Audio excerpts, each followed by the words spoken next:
Hello, this is Dr. Bob DeMaria, and so many of you know me as Dr. Bob's ABCs. So today what I wanted to do is talk to you about how do you make apple, beets, and carrots. The reason I talk so much about apples is you can lower your cholesterol 13% by eating a half an apple every day. It's great to keep the bile moving through your liver and your gallbladder. I also encourage carrots. Carrots are great for the eyes, skin. If you have little floaters in front of your eyes, eat 4 or 5 baby carrots every day.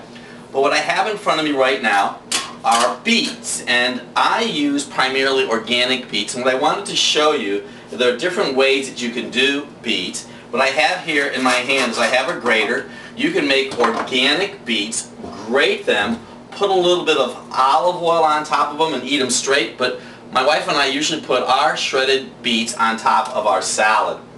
Now, when you do work with beets, you want to always make sure you have some really sharp knives. I sharpen my knife constantly, and you notice I have a rubber glove on because I usually have rubber gloves on both hands because your hands will be stained with the beets. We normally cut our beets up really small, but some individuals like them thinly sliced. But what we have found is if you cut them up into small pieces, it's probably the best.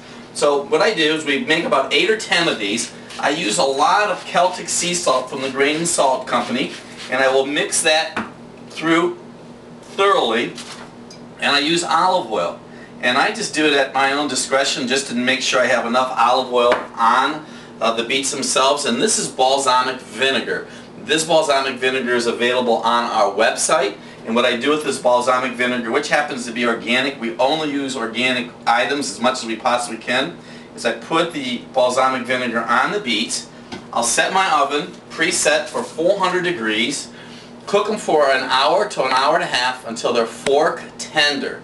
When you take them out of the oven, let them cool, put them in a Tupperware container, and when you put them in the Tupperware container, you can keep them in your refrigerator for a week or two. Now I'm going to tell you, you really will lower your cholesterol 40% by eating up to a 1/3 cup of beets every day. We eat these every day. Now there's one effect with beets, it might turn your stool red. Otherwise, these beets taste awesome. The balsamic vinegar draws the natural sugar out of them. Try some beets, I promise you, you'll be glad you did.